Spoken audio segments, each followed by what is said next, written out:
Arranca así la segunda parte en Sobre la Tierra, son las 20:26, ya estamos en el estudio con Melina Fernández. Ella es docente de fruticultura en la FAUBA y viene a contarnos sobre su participación en la Escuela del Vino.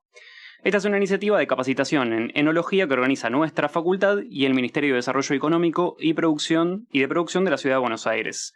Además, Melina nos va a contar sobre su tesis y los cambios que sufren dos variedades de vid ante la sequía. Hola Melina, gracias por estar acá en el estudio, en el programa con nosotros. Hola, bueno, muchas gracias por invitarme. Gracias por venir, por favor. Brevemente, ¿nos querés contar cuál es la situación de la vitivinicultura en el país? Bueno, dale. Nuestro país cuenta con una cultura de consumo de vino muy arraigada. El vino ha sido declarado como bebida nacional del país hace unos años.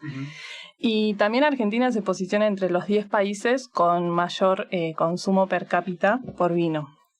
Y Argentina juega un rol muy importante en la vitivinicultura a nivel mundial. Se posiciona como séptimo país en superficie implantada y también séptimo país productor de vino. Además de estas características numerológicas, somos reconocidos a nivel mundial por la calidad del vino que producimos, ¿no? Y bueno, además de la importancia de Argentina en el mundo, la vitivinicultura juega un rol muy importante dentro del país. En 19 de las 23 provincias hay viñedos y bueno, también esta producción contribuye al sustento económico de las distintas producciones regionales de las provincias. Bueno, si nosotros vemos la superficie de vitivinícola del país, vemos que en los últimos 10 años disminuyó la superficie implantada con este cultivo. Sin embargo, si nosotros nos metemos dentro de cada provincia, vemos que que la superficie ha aumentado en algunas provincias. Por ejemplo, en Buenos Aires triplicó su superficie con viñedos y la provincia de Entre Ríos la duplicó. También hay otras provincias, como por ejemplo Jujuy, Chubut, Santa Fe, que también han tenido ese aumento en la superficie. Pero en general decís que disminuyó. Si nosotros lo vemos a nivel país, sí. ¿Por qué? Porque Mendoza representa el 70% de la superficie. Claro. Entonces, si nosotros nos metemos en Mendoza, sí vemos que hubo una disminución.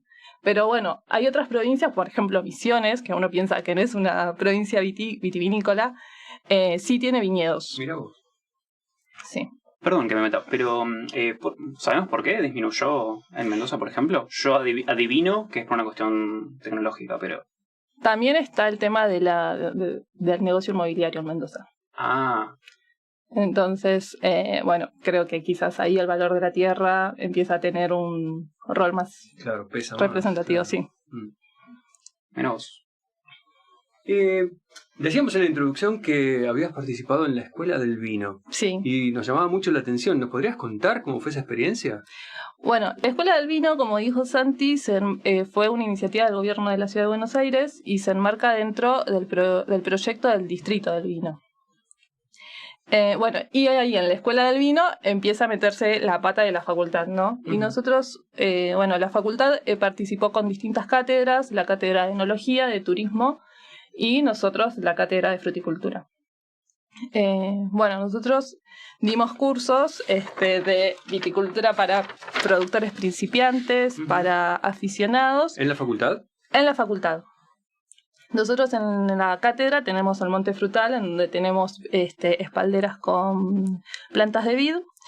Las clases eran teóricas, teníamos cursos solo teóricos y cursos teórico-prácticos. ¿Y había gente en general o eran productores, productoras? Había algunos productores, había muchos sommeliers, después personas que tenían bares de vinos, había gente que solamente tenía una planta de parra en la casa pero le interesaba, y había gente que también quizás no tenía ninguna planta o no tenía un contacto con la producción, pero sin embargo estaba interesada y nada, iban y bueno, en las clases que eran teóricas, en los cursos teóricos prácticos había mucha más gente que iba porque bueno, teníamos clases de poda, también hicimos jornadas de plantación y bueno, esas era donde había mayor participación desde la gente, ¿no?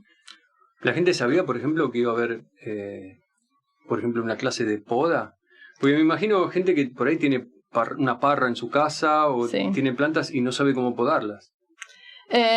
La verdad es que no estaban, las clases no estaban públicas en el contenido, Ujú. pero obviamente en la primera clase te piden qué vamos a ver, Claro. y sí, obviamente en la clase de poda era cuando había más, no faltaba nadie. Seguro, claro.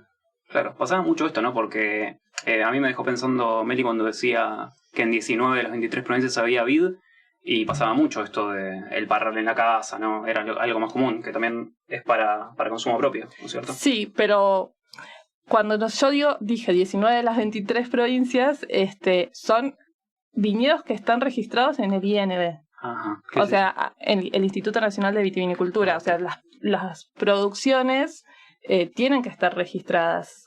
Quizás en, no sé, Tierra del Fuego, que no tiene un registro, quizás hay alguna persona que sí tiene una planta de vid, aunque, bueno, mucho frío ahí, pero si no está registrada, no está contabilizada, por ejemplo, en esas 19. Y decíamos también en la introducción, te presentábamos como docente de fruticultura, Sí. y uno piensa en las clases de la materia, etcétera, pero la Escuela del Vino, estas clases, estas capacitaciones, fueron, como decías, a público general, a productores, etcétera. Así que me imagino que debe haber habido un aprendizaje, ¿no? Porque es otra cosa, no es el aula con los alumnos de agronomía. Ponele.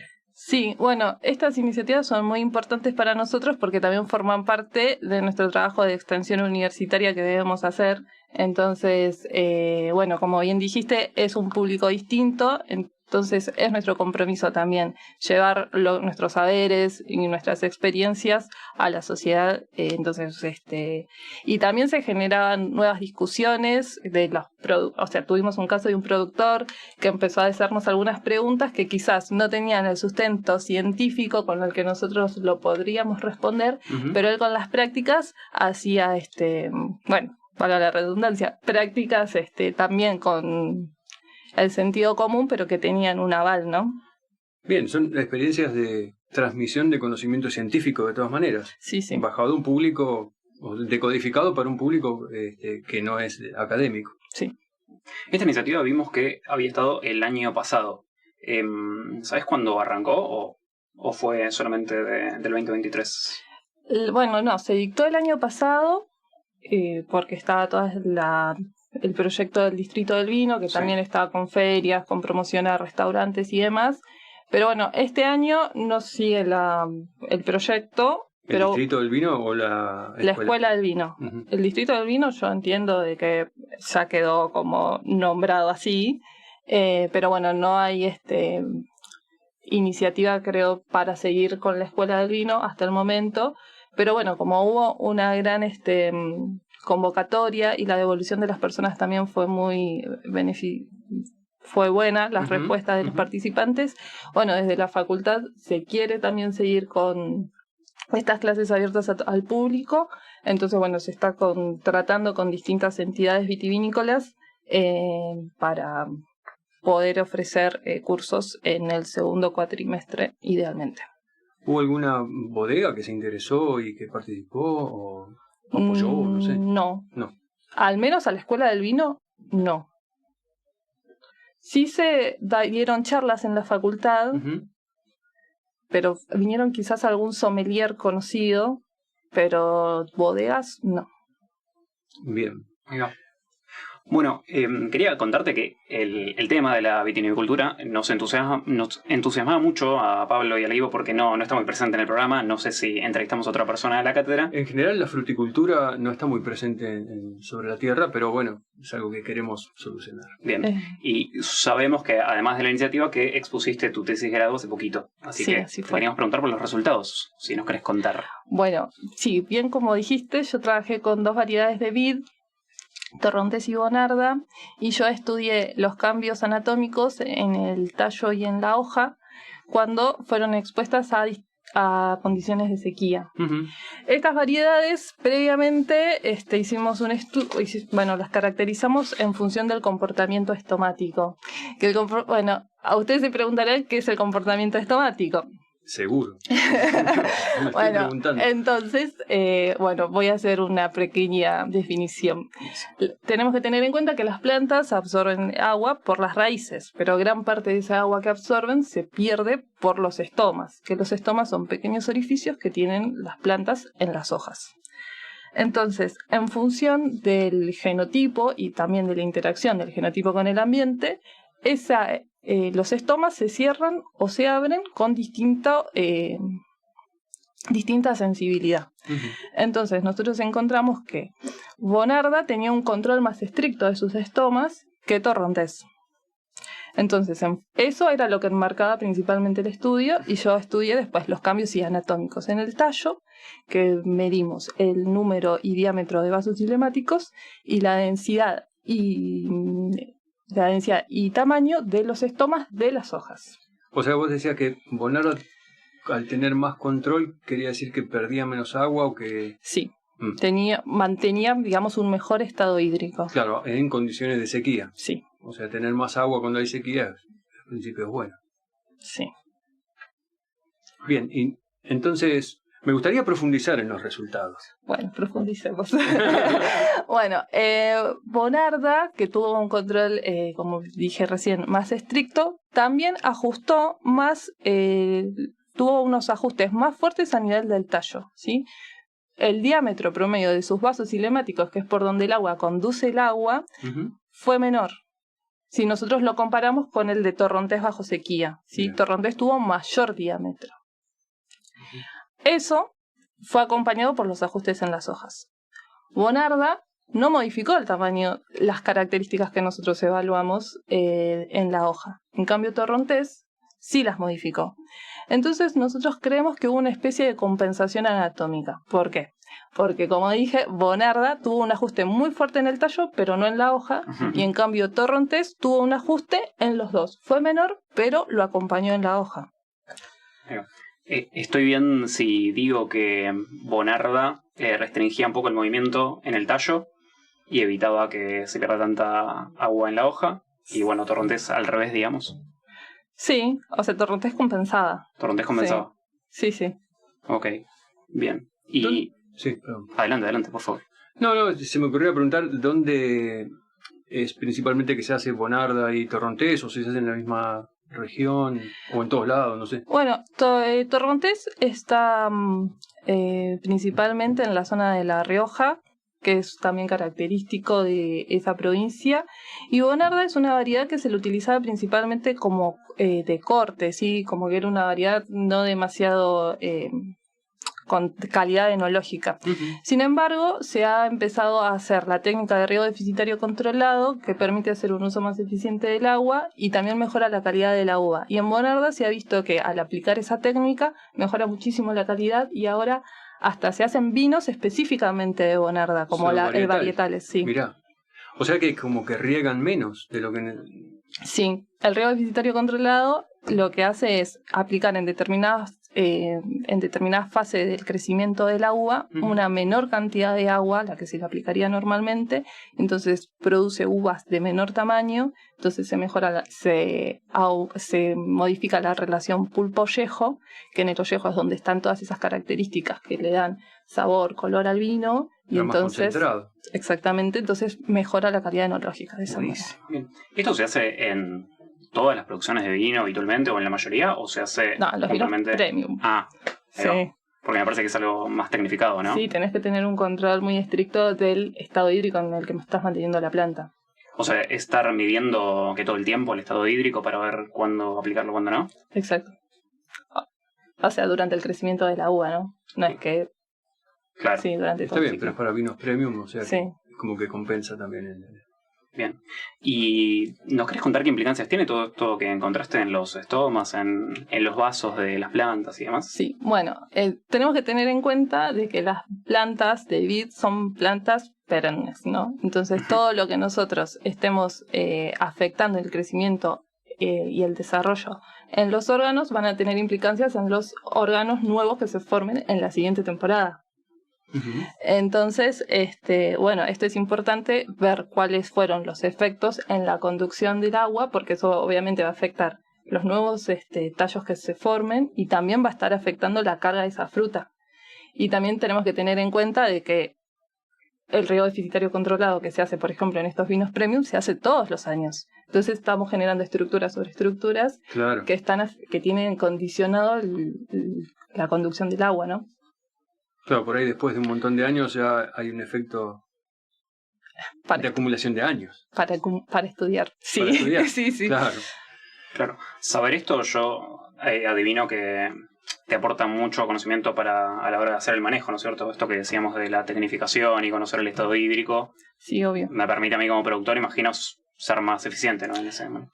Sí, yo creo que si bueno, obviamente uno sabe cómo va a estar afectando la conducción del agua, podría ser un uso más eficiente, sí. ¿Estos estudios los hiciste en terreno o fue...? No, fueron estudios manipulativos en la facultad. En la facultad. Sí. Bien. ¿Y las plantas? Las plantas vinieron, nos enviaron estacas desde Mendoza, del INTA Junín de Mendoza. Uh-huh. O sea, les trajeron las plantas de allá y ustedes las pusimos en macetas, las pusimos a enraizar, las puse en macetas y yo las regué. Bueno, qué linda tesis. Muy linda tesis, un trabajo arduo, me parece también. Sí, la verdad. Bien, No, por favor. No, le iba a preguntar a Melina cómo son los planes para el futuro con este tema. Bueno, Si los tenés.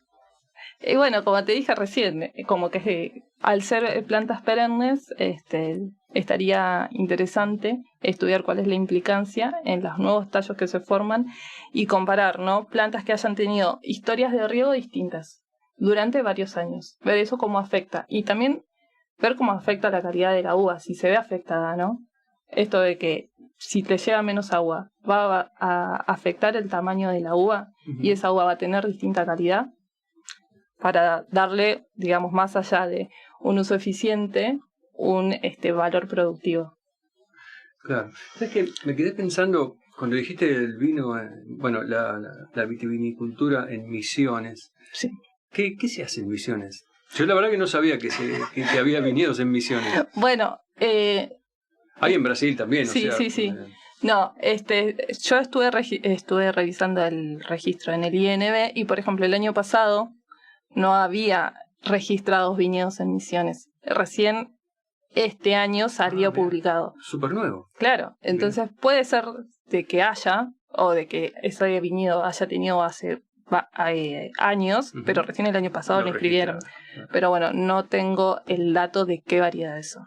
Quizás todavía no produjeron vinos, porque solamente lo tienen registrado. La verdad es que el dato no lo tengo. Bien, claro. Para preguntarte lo de tu historia personal, ¿esto tiene algo que ver con tu vida o te metiste con temas de la vid porque simplemente te metiste en la cátedra, empezaste a dar clase, te gustó, te motivó?